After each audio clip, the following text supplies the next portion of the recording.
Game week is finally here.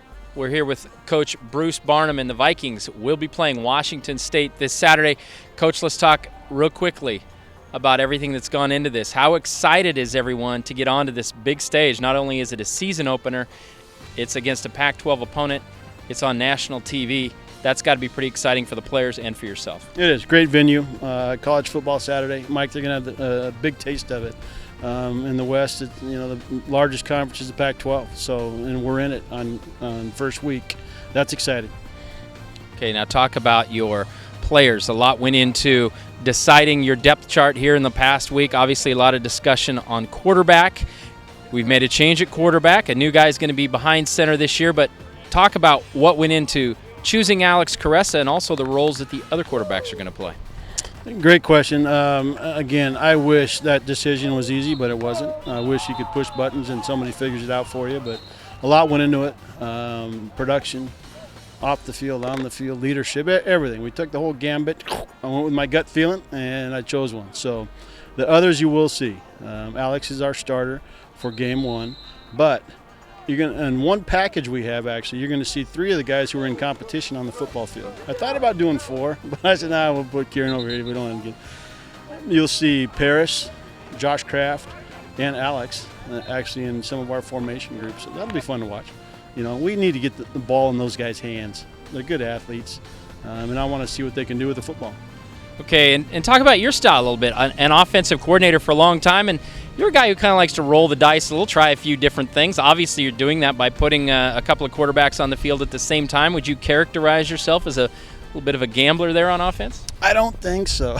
I think I've become conservative, Mike. I mean, we were talking about punt or special teams the other day, and Nick Whitworth came to me with about 69 fakes, and I said, no, 69 times, no, we're not doing anything. We're going to play field position, try to win that battle, and take care of the football, but there'll be tweaks there. We'll have something for that last drive, 2-point play, whatever it is. We'll have something in our pocket. But pulling it out, now that I'm in this seat, I'm telling everybody to calm down. I've become boring.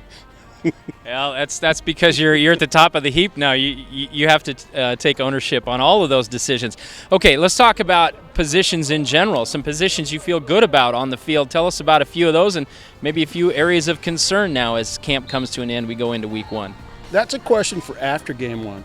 Because that's what the film won't lie. I like how we are on defense right now on the defensive line. I hope they hold up. We have to keep them fresh. I think that's a strong position. I like how the offensive line's come together. We have a couple guys. David Jones, I'll just say. I want to see what he looks like. We moved him there in the spring, and that's kind of a question mark. I've been saying, okay, well, now it's game time. How's he going to perform? And I know he's going to do great. He's a great kid, and he's looked great out here. So I'm excited to evaluate that first game. They'll be excited. And like you said, it's a big venue. Over there, and they're going to be on TV and all that hoopla. But honestly, when the guy blows the whistle and it starts, it's just like out here. It's just like when they played Pee Wee football. You don't have time to see that or think about that. Or if you do, you're not going to play very well. So okay, we'll talk about give us the 30-second scouting report on Washington State and how you prepare for them. Underworld. Did you see the movie? They're a bunch of lichens. There's a bunch of lichens running around the field. They're fast as a whip. But,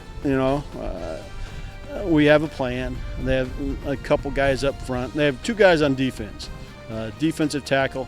They call him, his name's Destiny. Destiny's Child, and number 8. Number 8's great. Those 2 guys are the strength of their defense. So planning through that and then clicking to the other side, their offense are fast. They have some fast wide receivers. They have a new quarterback, but not really new. He played some last year, so he's had a taste of game day. He's not going to be out there deer in the headlights. So we have to slow them down, keep in front of us. They are going to score, but we have to slow them down enough, be close in the fourth quarter, and then win the football game. All right. Now you brought up a movie. It's a 6-hour bus ride. What are we going to be watching for movies on the bus? The first one, will always be. It's a tradition in my world. They will watch The Great Outdoors, whether they've seen it or not, and then we'll watch it the next trip. That's and John the next Candy? trip. Is John that Candy, John Candy, all right. Dan Aykroyd. They will do that. I got to return them to normal life, normal people. They're out here living this dream of college football, and they need to be able to relate to the guy in the street, changing the oil, changing the whatever. We have to be able to relate to the blue collar. The group in that movie will show them that, and a little laughter along with it. All right. Well, that's Bruce Barnum. As the Vikings get ready for Washington State, we'll be reviewing movies apparently week to week. But you can watch Portland State against Washington State. You can listen to it on Rip City Radio 620 AM. You can see it on the Pac-12 network. It's the opening game of a quadruple header beginning at 11 a.m. this Saturday. And go to GoVikes.com. You can find the live stats, all the information on the game.